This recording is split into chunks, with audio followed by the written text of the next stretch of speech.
Hello दोस्तों, नमस्कार। आज की कहानी है श्रावण सोमवार कथा। श्रावण सोमवार की कथा के अनुसार अमरपुर नगर में एक धनी व्यापारी रहता था। दूर दूर तक उसका व्यापार फैला हुआ था। नगर में उस व्यापारी का सभी लोग मान सम्मान करते थे। इतना सब कुछ होने पर भी वह व्यापारी अंतर्मन में से दुखी रहता था, क्योंकि उस व्यापारी का कोई पुत्र नहीं था। दिन रात उसे एक ही चिंता सताती रहती थी कि उसकी मृत्यु के बाद उसके इतने बड़े व्यापार और धन संपत्ति का कौन वारिस बनेगा। पुत्र चाह पाने की इच्छा से वह व्यापारी प्रति सोमवार भगवान शिव की व्रत पूजा किया करता था। सायंकाल को व्यापारी शिव मंदिर में जाकर भगवान शिव के सामने घी का दीपक जलाया करता था। उस व्यापारी की भक्ति देखकर एक दिन पार्वती जी ने भगवान शिव से कहा, हे प्राणनाथ, यह व्यापारी आपका सच्चा भक्त है। कितने दिनों से यह सोमवार का व्रत और पूजा नियमित कर रहा है। भगवान आप इस व्यापारी की मनोकामना अवश्य पूर्ण करें। भगवान शिव ने मुस्कुराते हुए कहा, हे पार्वती, इस संसार में सबको उसके कर्म के अनुसार फल की प्राप्ति होती है। प्राणी जैसा कर्म करते हैं उसे वैसा ही फल प्राप्त होता है। इसके बावजूद पार्वती जी नहीं मानी। उन्होंने आग्रह करते हुए कहा, नहीं प्राणनाथ, आपको इस व्यापारी की इच्छा पूरी करनी ही पड़ेगी। यह आपका अनन्य भक्त है। प्रति सोमवार आपका विधिवत व्रत रखता है और पूजा अर्चना के बाद आपको भोग लगाकर एक समय भोजन ग्रहण करता है। आपको इसे पुत्र प्राप्ति का वरदान देना ही होगा। पार्वती जी का इतना आग्रह देखकर भगवान शिव ने कहा, तुम्हारे आग्रह पर मैं इस व्यापारी को पुत्र प्राप्ति का वरदान देता हूँ, लेकिन इसका पुत्र 16 वर्ष से अधिक जीवित नहीं रहेगा। उसी प्रात भगवान शिव ने स्वप्न में उस व्यापारी को दर्शन देकर उसे पुत्र प्राप्ति का वरदान दिया और उसके पुत्र के 16 वर्ष तक जीवित रहने की बात भी बताई। भगवान ने वरदान से व्यापारी को खुशी तो हुई, लेकिन पुत्र की अल्पायु की चिंता ने उस खुशी को नष्ट कर दिया। व्यापारी पहले की तरह सोमवार का विधिवत व्रत करता रहा। कुछ महीने पश्चात उसके घर अति सुंदर पुत्र उत्पन्न हुआ। पुत्र जन्म से व्यापारी के घर में खुशियां भर गई। बहुत धूमधाम से पुत्र जन्म का समारोह मनाया गया। व्यापारी को पुत्र जन्म की अधिक खुशी नहीं हुई, क्योंकि उसे पुत्र की अल्प आयु के रहस्य का पता था। यह रहस्य घर में किसी को नहीं मालूम था। विद्वान ब्राह्मणों ने उस पुत्र का नाम अमर रखा। जब अमर 12 वर्ष का हुआ तो शिक्षा के लिए उसे वाराणसी भेजने का निश्चय किया। व्यापारी ने अमर के मामा दीपचंद को बुलाया और कहा कि अमर को शिक्षा प्राप्त करने के लिए वाराणसी छोड़ आओ। अमर अपने मामा के साथ शिक्षा प्राप्त करने के लिए चल दिया। रास्ते में जहाँ भी अमर और दीपचंद रात्रि विश्राम के लिए ठहरते, वही यज्ञ करते और ब्राह्मणों को भोजन कराते थे। लंबी यात्रा के बाद अमर और दीपचंद एक नगर में पहुँचे। उस नगर के राजा की कन्या के विवाह की खुशी में पूरे नगर को सजाया गया था।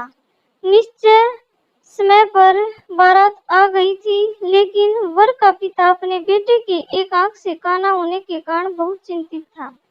उसे इस बात का भय सता रहा था कि राजा को इस बात का पता चलने पर कहीं वह विवाह से इनकार न कर दे, इससे उसकी बदनामी होगी।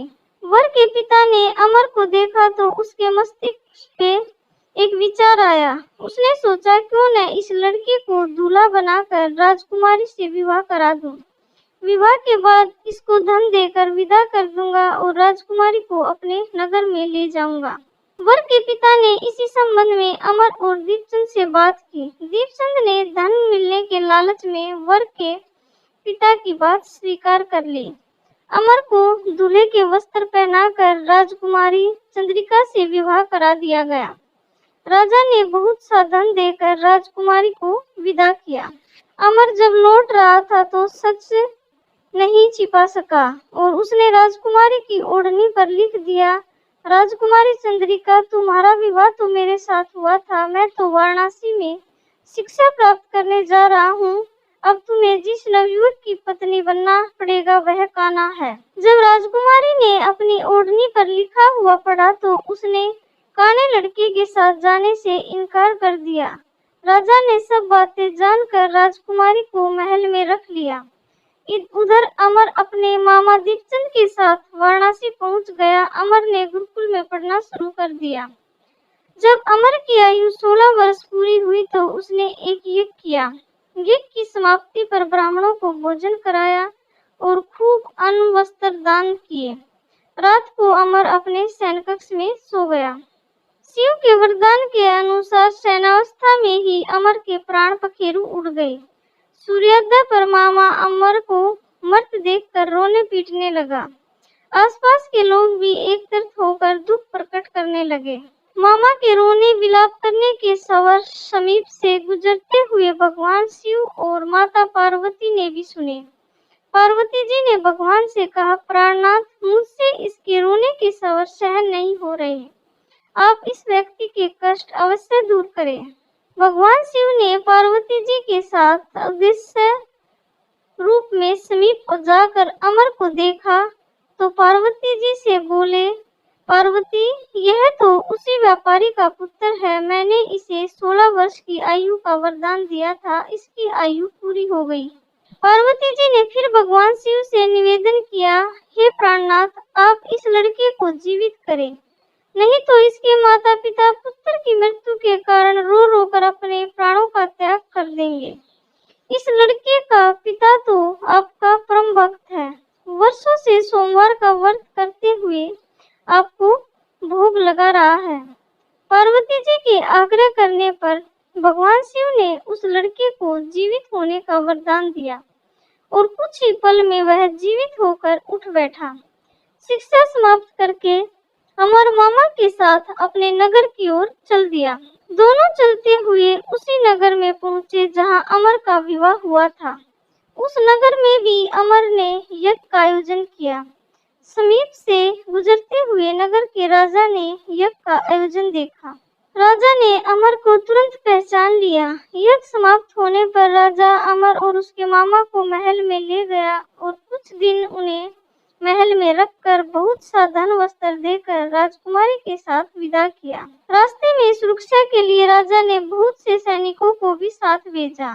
दीपचंद ने नगर में पहुंचते ही एक दूत को घर भेजकर अपने आगमन की सूचना भेजी। अपने बेटे अमर के जीवित वापस लौटने की सूचना से व्यापारी बहुत प्रसन्न हुआ। व्यापारी ने अपनी पत्नी के साथ स्वयं को एक कमरे में बंद कर रखा था। भूखे प्यासे रहकर व्यापारी और उसकी पत्नी बेटे की प्रतीक्षा कर रहे थे। उन्होंने प्रतिज्ञा कर रखी थी कि यदि उन्हें अपने बेटे की मृत्यु का समाचार मिला तो दोनों अपने प्राण त्याग देंगे। व्यापारी अपनी पत्नी को मित्रों के साथ नगर के द्वार पर पहुंचा।